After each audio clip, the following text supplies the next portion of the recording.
राम राम मंडळी. कलम 302 विलॉग या आपल्या मराठी चॅनल मध्ये आपलं स्वागत आहे. मरणाचं तिकडं 4-5 दिवस होतो. मला सुद्धा 2 दिवस करावं नाही, तुमच्या संवाद नाही, काय नाही काय नाही.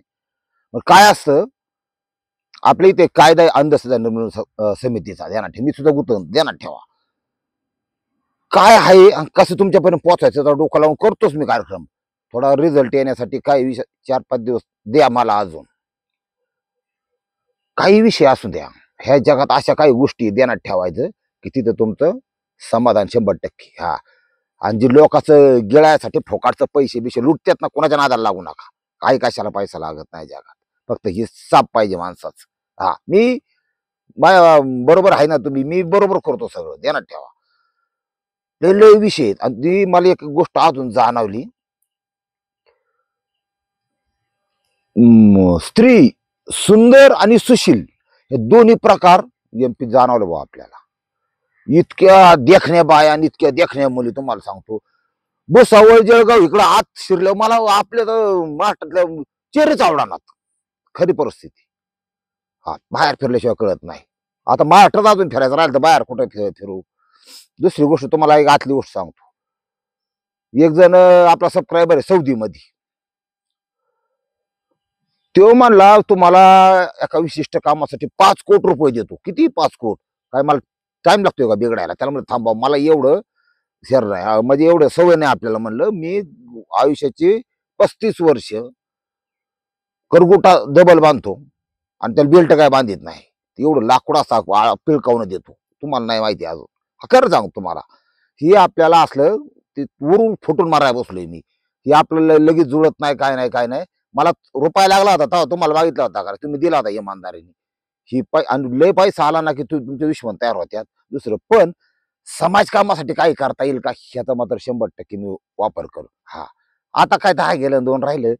लय ती मजा नाही मोठं बनायचं, लय त्याच काय म्हणतात ती फेमस सेलिब्रिटी अजिबात नसतं विषय काय. हा, मला फक्त थोडा वेळ द्या, एक 7-8 दिवसात. आता आम्ही किती गेलो माहितीये का? 5 अधिक 1 म्हणजे मी एक आणि अजून 5 सबस्क्रायबर होती.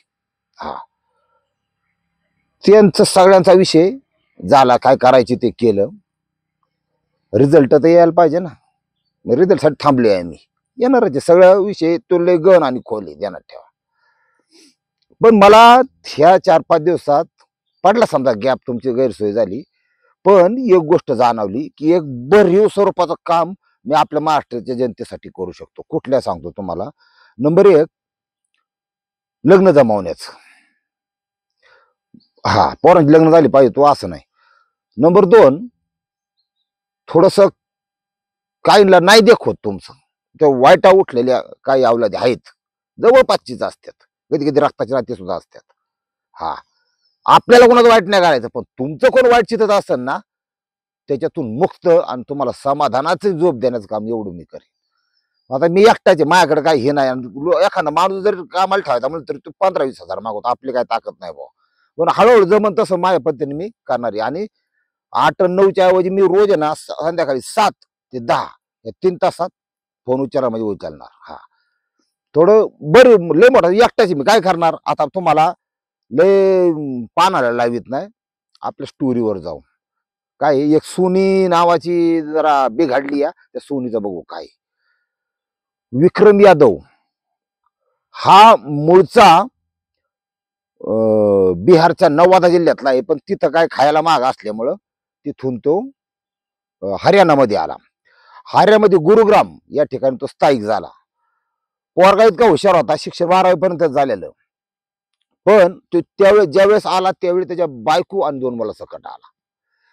पोरगा काही बिझनेस माइंड असतं, ध्यानात ठेवा. हा, आता मी 4 दिवस तिकडे लांब गेलो. तुम्ही जरा महाराष्ट्रात ध्यान ठेवायला पाहिजे ना. तुम्ही चक्क 9 तासाची ड्युटी 12 तास करून टाकली. म्हणजे एक तर ह्यांना नाहीत बायका, ज्याला आहेत त्यांनी काय करायचं मग? ही अवघड होत चालली तुम्हाला सांगतो. हा, ज्याला काहींच्या बायका तर म्हणजे कंट्रोल मध्येच नाहीत. नवरा आपला उच्च पदस्थ आहे, काय काय नाही. बरं दिसतं का मला सांगा बरं, तुम्ही बरं दिसतं का? आता हाय ती बरं, काय करता, पदरात पडलं पवित्र झालं. हा, अवघड आहे लय या जगाचा. या विक्रम यादव याची बायको आहे सोनी. सोनी म्हणजे तुम्ही ती सुन नका समजू, कळलं का? सोनी म्हणजे कोणती? याची विक्रमची बायको सोनी. नाही तुम्ही ती अमेरिकेत होती 13 वर्ष 12 वर्ष एका उच्च पदस्थ चहावाल्याबरोबर रिलेशन होतं, ते सोनी समजू नका. हा, कधी गुगलला जाऊन सर्च करा सोनी काय वानगडी. अवघड आहे, तुम्हाला आतलं कळायचं नाही काय. ह्या जगात असं आहे, चुब्बट नाही तो कान काटेन का. खरं बोललं की कान कापितात लोक. त्याच्यामुळे यांच्या नाही नादाला लागू नका. हा, पण एक ध्यानात ठेवा, हमाम में सब नंगे ध्यानात ठेवा. कुणी शाजूक नाही जगात, कुणीच शाजूक नाही. हा, आणि जे शाजूक ते चांगला आहे ना, ते संत होऊन गेले, महात्मे होऊन गेले. त्यांचा विषय असा आहे. लय लय विचित्र जग आहे तुम्हाला. त्यामुळे आता फक्त एक डोकं लावायचं, कुठं डोकंच लावायचं नाही, एवढं डोकं लावायचं. आपली लक्ष्मी, आपली पोरं, आपला प्रपंच दिवाळी ठिपीत करायची, डोक्याला ताण नाही. चुकूनही व्याजाने पैसे घेऊ नका, चुकूनही हप्त्याने काय घेऊ नका. त्यांना ठेवा, काळ कधी पलटीबारी सांगता येत नाही. हा, पण ही एक नवीन गुलामगिरीची सुरुवात झाल्यासारखं वाटतंय मला. त्यामुळे तर आपल्याला लहानपासून नोकरी हा प्रकारचा आवड नाही बा. म्हणजे हे कल्पना सहन होत नाही मला की कोणतरी करून घे. नाही जोडायचं, काय करून घे. हा, माझा मी भिकाऱ्यासारखा जगलो, पण आपण नोकरी मला नाहीच आवडते. पण आता नाही लागे लोकांचं काय करा. लेकरं बाळ असतात कच्चे बच्चे, काय करावं लागतंय. 12 तास म्हणजे घरी जावा, कवा जायचं, कवा जेवायचं, कवा काय काय करायचं, मला सांगा बरं. अशी लोक आहेत. विक्रम यादव हा गुरुग्राम मध्ये आल्यानंतर ती बायको सोनी आता ही तिसऱ्या मंजिल म्हणजे तिसऱ्या मजल्यावर राहायला. कपड्याची विक्री आणि त्या दुकानातून पाठीमागच्या दाराला कपड्याचं होलसेलमध्ये म्हणजे बारे बारे दुकानाला माल द्यायचे काम करायची. हा एकटा नव्हता, ह्याला अजून एक पार्टनर होता, कारण भांडवल जास्त लागतं. तर त्यो रवींद्र म्हणून आहे. हा रवीन त्यो करायचे सगळं काम. फक्त होतं का ते रवी होतं तुंबलेलं, म्हणजे बिगर लागणारच. आणि ते माल देणं त्याचं संध्याकाळी त्याचा हिशोब व्हायचा. याला कधी कधी कठळा यायचा, तो त्या रवीला तर आपल्या घरी बोलवून घ्यायचा, तिथं जेवायचा कधी कधी. आता काय होतं लोकांना त्या ह्याच्यात कळत नाही, आपल्या घरात दामन त्याचा सुद्धा काटा खराब असतो. दामननी काटा मारू नये म्हणतात. नागाचा तुम्हाला माहितच आहे, नाग नाग आहे, त्याचा विषयच नाही काय. ती बारीक असून दे कसं त्याला डिवासलं की चुक्यावर निघणार फडी काढणं. ह्या विक्रमनी ही अवलाद घरात घेऊन लय मोठा गोळ केला. त्याचं कारण असं, ही मस्त तिथं बसायचं, हिशोब चालायचा, प्लॅनिंग व्हायचं, काही लोकांना फोन व्हायचं, काही दुकानदाराला फोन व्हायचं. ती ऑफिस मध्ये कारण होतं. घरात काय, घरात त्याची बायको होती सोनी. लग्नाला 11 वर्ष झालेली. ती आता 30चा कार्यक्रमच गादाळे बा. 30चं काय झाले काय मला कळनाच. ह्या बाईचं त्या मिडीचे 2 प्रकार आहे. मला थोडं आतलं बोलून द्या. आता तुम्हाला मी सांगितल्याशिवाय वांग सुद्धा कळत नाही. तुम्ही कापड दुकानात गेला ना, बऱ्याच लोकांना माहित नाही बरं का. प्लेन मिडीज, ती डगला आपलं मॅक्सी, प्लेन मिडीज, सेक्सी मिडीज, हा 2 प्रकार आहेत. आता लोकांची मानसिकता अशी आहे की आता काहींचं कसं असतं, आपली बायको घराच्या बाहेर इकडे फिरत नाही, मैत्रिणी पुढे जात नाही, घरातच असते ना, ती एकटीच असते ना, आई बापा आपण गावाकडे सोडून दिलेले असतात, पोरं बारीक आहेत. मग हा जीवनाचा सुखाचा काळ लग्नानंतर ते काही वर्ष काय हरकत आहे आपल्या बायकोला सेक्सी मिडीज घालायला. सेक्सी मिडीज मी फार खतरनाक कार्यक्रम तुम्हाला माहिती नाही. हा, सेक्सी मिडीज घातली की त्याचं ते कापड असतं ते पार चिकटून बसतं अंगाला, तलम असतं लय. आतली गोष्ट सांगतो मला, ही सेक्सी मिडीज घालायची, इकडून तिकडं तुरतुर तुरतुर, इकडून तिकडं तुरतुर. काय होतं माहितीये का, नुसत्या लोण्याला नावं ठेवून उपयोग नाही ना आगीला नावं ठेवून. त्यांच्या दोघांचं जमतच नाही महाराज, तुम्हाला सांगतो. करंट वीज पडावं, ती करंट हा नेहमी आर्थिंग शोधत असतो, ध्यानात ठेवायचं. ह्या निसर्गात जी काही तत्व आहेत, जे सकाळी चालतो ना, ह्याच्या पाठीवर प्रत्येक पाठीमाग लॉजिकच आहे. हा, शास्त्रही. आणि ती शास्त्रात माणूस होकला की त्याला उचलच म्हणायचा बा. त्याच्या 50-60 सकट वजनात सकट तो ह्या जगातून नाहीसा होणार. लोक येणार, फुकून देणार, राहिलेलं नदीत ओतून देणार, संपला विषय त्याचा. काही कुणाला कुणाचं घेणं देणं नाही ह्या जगात. त्याच्यामुळं निसर्गाचा नियम डावलायचा नाही. ती इकडून तिकडून ती कोंबडी अशी काही कारकार करते अंड्यावाल्यावानी, ती सून इकडून तिकडून 10-11 वर्षात मला वाटतं बाईला काय कठळा भेट होतो का नवऱ्याचं, कोणाला माहिती का, नवऱ्याचं दुर्लक्ष होतंय. पण त्याच्यासाठी काय ठोक्या ठेवायचा का? एवढी साधी अक्कल आहे का हिला? ते शेला कसं आहे, नुसता वाऱ्याबरोबर घामाचा वास आला तरी याला थोडं शहरून जायचं. ह्यो रवींद्र हा आकर्षित झाला. गंध हा प्रकार वेगळा आहे. गंध ध्यानात ठेवा. तुम्ही काय, तुम्ही कुत्र माहिती का तुम्हाला? कधी गवत खात्याने पाहिले का? कुत्र गवत खातं कधी कधी कामात, ते कुठलं बी नाही. दुर्वा खातं. आपल्या गणपती बाप्पाला हे करतो का? हरळ खातं. याचं कारण आहे, हरडीत असे गुणधर्म आहेत. कुत्र्याचं जर पोट दुखत असलं ना, तर तिथे हिरवं ते रस चावला त्याने त्या हरळीचा, त्याच्यावर तो इफेक्टिव्ह आहे. त्यांना कोणी सांगतं का? त्यांची पण भाषा असली पाहिजे ना. लय विचित्र जग आहे. तसं एखादं कुत्र खाली मुतलं बा, कुत्र मुतच का हो एखाद्या टायरवर टंगडीच वर का करतं? म्हणजे फक्त कुत्रच मुततं असं नाही. आपण निवडून दिले नेते पण टंगडीवर करतात. ध्यानात ठेवा. साप येते आपल्याच जातीच्या लोकांना खाणारे.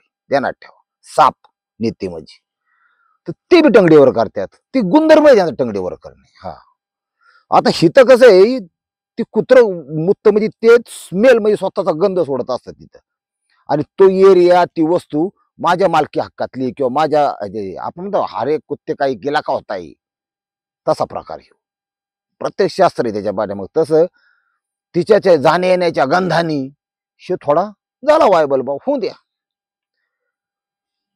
पहिला प्रॉब्लेम लोकांचा असतो इथं, आपण सिंगल गुतलोय, डबल गुतायचं का नाही? सिंगल कुठं गुतलाय? मी म्हणतो 5-50 लाख रुपये याचं, 5-50 लाख रुपये भांडवल तर होतं ना दोघाच. गुतावलं, व्यवसाय चालू केला. मग याच्या बापाची मिराशी का ती त्याची बायको बी यायला पाहिजे का? असं कुठं असतं का? कुठलाही गडी तुम्हाला सांगतो, एकाएकी लय जी अशी उराड काढून चालणाऱ्या बायच्या नाद लागत नाही लय करून. त्याला कसं वाटतं माहितीये का? पुरुषाचं एक तत्व सांगतो तुम्हाला. पुरुषाला डिसेंट, पुरुषाला संस्कारी, पुरुषाला पदर घेऊन अंगभर कपडे घालणारी स्त्री सगळ्यात जास्त आवडते. ती तिची खरी सुंदरता असते ही पुरुषाला माहित असतं. हा, पण ते तरा तरा तरा तरा तरा खरा खरा खरा खरा खरा, हा, नको, अजिबात नको. त्याला माहिती ही किती वड्याचं पाणी चुकून आपलं चाखून इथं आली, कुणाला माहिती. अशी वांढाळ स्त्री त्या पुरुषाला कुठल्याच आवडत नाही. हा, बाहेरचा असो घरातला असो. हा, प्रत्येकाला वाटतं बा संस्कारी असावा, एकनिष्ठ असावा. निष्ठा हा महत्वाचा गुणधर्म आहे शरीर संबंधातला. हा, मी तुम्हाला सगळं हळूहळू पारशानं करून सोडणार. थांबा जरा. आता इथं कसं झालंय, तिथे त्या गंधांनी ह्यानी फक्त आयडिया घेतली या रवींद्रने की बा सिग्नल बिघडला, सिग्नल पिवळा हे लाल आहे का, सिग्नल हिरवा आहे. हिरवा सिग्नल म्हणलं लय चकाट्यात लोक लगेच हत्यार कुठूनच तयार, ओके असं असं त्यांचं. तर ते सिग्नल तर व्यवस्थित वाटायचा, पण धाडस होत नव्हतं. मग ह्यानी डोकं लावलं. एकटाच तिचा जो फ्लॅट होता 3 नंबरचा, त्याच्या पुढे एक फ्लॅट होता, तेवढाच उंची होता. त्याच्या टेरेसवर यायला लागला. तिथं ती भाड्याने घेतला. काय काही माल तिथं ठेवला. सकाळच्या पारी उन्हाला दाढी करायची तर बसायचा. आणि ही कपडे नसायला यायची. कपड्याचा अर्थात असे वाळ्यावर टाकतात टाकतात त्याला ब्लेड पका आपला, त्याला बरं नशीब ब्लेड पाडूनच कापून राहायचं फक्त.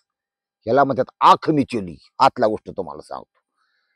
एकदा मग आता, आणि ती काही नवऱ्याचा मित्र आहे म्हणल्यावर बोला चालली, काही ती अनोळखी नव्हती. हा, बाबीन बाबीन बाबीन.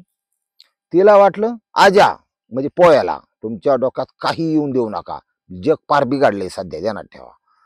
मग ही यायचाच. ह्या जो नवरा आहे विक्रम, एक गोष्ट कळायला पाहिजे होती. देवाने आपल्याला इंद्रिय दिल्यात, ध्यानात ठेवा. 5 असतील, आणि एखाद्याने जर कुंडलिनी शक्ती जागृत जर केली तर 6वं बी जागृत होत. हा, न बोलता पण माणूस स्कॅन करता येतो, माणूस पाहता येतो. मला तर आता असं झाले, लबाड म्हणून सांगत नाही, निगेटिव्ह माणसाच्या जे काय तरंग असतात ते फील होतात मला. कुठला माणूस चांगला काही न करता, कुठला चांगला कुठला वाईट, आणि चांगल्या माणसाबद्दल दया उत्पन्न होती, असं जाणवतं कधी कधी. असा एक भाग असतो. आता ह्याच्यामध्ये काय झालंय, इथं ह्यांचं रंगारंग कार्यक्रम चालू झाला. हा जो विक्रम आहे, ह्याने आयुष्याचा सगळ्यात मोठा नियम मोडला. कुत्र मित्र बाहेर. त्याला माहित नाही, ती येतात तिकडचे येतात, आपले काय मराठी नसन. गद्दार हा साप नाग घरात घातला. मी काय म्हणतो सगळ्याला पार्टनर आहेत, पण ते तुमचे संबंध ठराविक लिमिटच्या बाहेर असले पाहिजे. हे काळ आता इतका साधा सोपा राहिलेला नाहीये. हा, त्यांनी तो नियम पाळला नाही. त्याच्यानंतर बसलाय मग मित्र येऊन, मी इथं बसलोय, न न बायको किचन मध्ये काहीतरी चहा आहे. काही गोष्टी लक्ष ठेवायचं. बायको पोराला चहा द्यायला लावती की दे, किंवा एखाद्या हे करते, किंवा ठेवती लगेच जाती गोठाळती काय, हे त्याला बिहेवियर म्हणतात. मला सुद्धा इंग्रजी येतं कवा होती. हा, बिहेवियर म्हणजे तुमचे वागणं कसं आहे. तुम्ही तिथं रेंगाळायचा प्रयत्न करता का? तिला सांगितलं बायकोला की बाबा 2 तासांनी रवींद्र येणार आहे, आम्ही आम्ही आताच जेवतो आणि ऑफिसला जातो 2 जण. मग ती फक्त स्वयंपाकच करते त्याचा, का ती फक्त मेकअप पण करते, या बारीक सारी गोष्टी ध्यान ठेवायचा. कशीच सिमिडीच घालते परत, हा बारीक सारीक सावध व्हायचं बा. तुम्हाला सांगतो, ही बाई फाकाळली त्या दोघांचा अनैतिक नंबर संबंध चालू झालं. आता कुठंतरी काहीतरी होतच, ज्यांचं काही आज नियमितपणे बरेच वर्ष चाललं ना, अनैतिक संबंध 40 वर्षानंतर सुद्धा मर्डर झालेला आहे ध्यानात ठेवा. असं काही नाही. हा, कधी कधी कर्म माणसाची चांगली असतात पहिल्या जन्मीची, त्यामुळे बऱ्याच काळापर्यंत त्याला ते साथ देतात. हा, पण आता काय कर्म चांगले असल्याचा काय प्रश्न राहिलेला नाही. ह्या घटनेमध्ये त्या सोनीचं बघा, तिला श्रीमंती आहे, तिला सोन्याचा घास खायला आहे सोनीला, तिला कपडा लत्ता आहे, दागिने सगळे ठीक आहे बा. कटाळा आलेला का ना, पण नवरा आहे. काय गरज होती? एवढं सगळं असून तिची मानसिकता अशी होती, पोरांसकट सगळं सोडून देते, आपण एका नवीन आयुष्याला सुरुवात करू या रवींद्र बरोबर. आणि ती बिगर लग्नाचंच होतं. असं असतं. म्हणला दोन द्यायला शरम मोठा पाहिजे 2 पोराची. त्याला काय फिटिंगचा अनुभव कधी आनंद मिळणार आहे का? त्याला फिटिंग आणि शूटिंग त्याला कळतं का? त्याला काय एडी लोक आहेत तुम्हाला सांगतो. कशाला त्याला पाप किती हो, लेकराची आई काढून न्यायची माझी. चालू आहे आजकाल पण बऱ्याच ठिकाणी चालू चालू पाठावरची जाऊन घेऊन जातात तासावरची. हा झालं बा, त्यांचं परफेक्ट ठरलं. म्हणला ही आता ही तर परिस्थिती झाली की त्या रवींद्रच्या फोनची किंवा त्यांचे काहीतरी आहे याची कल्पना रवींद्रला ह्याला विक्रमला आली. आल्यानंतर त्यांनी पण ती बायको उचलली मारायला ठेवली काही दिवस. मला हे सहन होणार नाही. रवींद्रला म्हणजे आता इस काढलं की इस काढलंच. हा, लगोर खेळ तुम्ही लगोर, कमेंट करा लगोर किती जणांनी खेळली, पैसे लागत नाहीत लगोरला. हा, लाकडाचा बॉल, कापडाचा बॉल ठेवायचा, एका एक 10-12 एका एक दगड रचायची टाकायची, आणि अपारपी अपारपी माहिती आहे कोणा आमच्याकडे फेमस, हाणायची एकमेकाला. एवढा लालसट ते रबरी चेंडू पाठवाडात उठायचं. हा, हाणाहाणी लय असते ती अपारपी मध्ये. तशा प्रकारचा हिचा अपारपी केली, तिला लिहिली मारायला पाठवून. घरातल्याला सांगितलं, भावाला त्याच्या सासऱ्याला बिघडलेली आहे, हीच वागणूक चांगली नाही, ह्या लेकरांसाठी तरी मीला माफ करायला तयारी. हा, आणि तिथं जी बामठी असते ना, तिचं कसं असतं माहितीये का, माझ्या संशय घेतो, मग तुझ्याकडे काय पुरावा आहे, तुझं काय असं आहे. हा, बळच बळच ही प्रपंचाचं वाट. यांच्याकडे कोठ्या दिवशी लोक येत राहावी नाही का, म्हणजे लोकपती माना थोडक्यात. काय यांना माझा आला, तेल दिले सोडून तिथं. काय म्हणले राय, आता त्या सासरा वडले काय म्हणली, राहून द्या बा काही दिवस, थोडं वातावरण निवळ केलं जावं आम्ही आणून घालतो. आला या जोडीदाराकडे रवींद्र, हिशोब करायचं नाफ्या सकट. हा, नाफा घे, काही घे, माल घे, दुनिया घे, पाठकुनी हालायचं. मी म्हणला फुटाने इकून जगन, तुझ्या मला व्यापार करायचा नाही, तू चुकीचं केलं. आता का संबंध, माणूस त्या स्टेप मध्ये थोडं 4-2 शिव्या देतो काय देतो, ती गेलं तिकडं. तो ठोक्या आणि ह्यांचं एकत्रित ठरलं, याला संपवायचं आणि आपण एकत्र व्हायचं दुकाना सकट. एवढी अक्कल पाहिजे की पोलीस प्रशासन आहे लाख लपडे. एवढं सोपं आहे का? हा जो नवरा आहे विक्रम यादव, हा काय मोकळा आहे का? त्याला चुलता आहे, वडील भाऊ आहे. संतपाल आणि मोहम्मद असे 2 मित्र गुन्हेगारी प्रवृत्तीचे ह्या रवींद्रनी घेतले आणि तिघांनी मिळून हत्या केली ह्या विक्रमची. एकाने बोलावला आणि कार मध्ये केली ती बी गळा आवळून. बॉडी कुठे डंप केली? या समुद्राच्या कडेला, आपल्या तलावाच्या कडेला. मासे मारणाऱ्याला दिसली ती, त्यांनी ती बॉडी काढली. ती गाडी होती सोडलेली तिथं, ती गाडी त्याचं CCTV काढलं. शिदवंत मोहम्मद आणि संतपाल ही दिसली तिथं त्याच्यामध्ये. मेन आरोपी नव्हता त्यांच्यात तिथं त्यावेळी मारते वेळी रवींद्र सगळं विस्काटून काढलं पूर्ण सगळं. तिथं राहत नाही आता वगाला आलं की तुम्हाला माहिती आहे. हा काड्यापिटे एका मागे एक रचल्यात का कधी अशी एक मारा सगळ्या पडत्यात. सगळी गावली सगळे विषय ना. आणि ते हरियाणा आहे. हरियाणामध्ये सोपं नाही. हरियाणामध्ये तो भाग वेगळा आहे तुम्हाला सांगतो. आपले सुद्धा रोड मराठा तिथं जास्त आहेत. मराठा म्हणजे महाराष्ट्रातली माणसं लय रोड मराठा म्हणतात त्यांना लय तिथं सोनीपत मध्ये आहेत पानिपत मध्ये आहेत. हे अशा प्रकारे हे 22 कट सगळी आत गेली. आता भविष्यात काय होईल तो भाग वेगळा. पण चांगलं कुटुंब चांगलं आता बाप मरून गेलाय आणि आई तुरुंगात गेली. आणि जी जी पोरं सोडून द्यायची इच्छा आहे त्या पोरांच्या मनात भविष्यात काय आहे, ते आज अनाथ झाल्यासारखी आहेत. आणि ह्या जगामध्ये अनाथ असण्यासारखं सगळ्यात मोठं दुःख आहे अनाथ असणं. ध्यानात ठेवा. त्याचे आईन वडील गेलेत ना त्याचं खऱ्या अर्थाने सगळा आधार निघून गेला जगात. हा कारण आपल्यापेक्षा आपल्या मुलांनी मुलींनी चांगलं बेटर लाईफ ही करावं ही कल्पना परमेश्वरापेक्षाही जास्त फक्त एक बापच मनात ठेवू शकतो. नाही तर तुमचं अवघड आहे. रामकृष्ण हरी माऊली.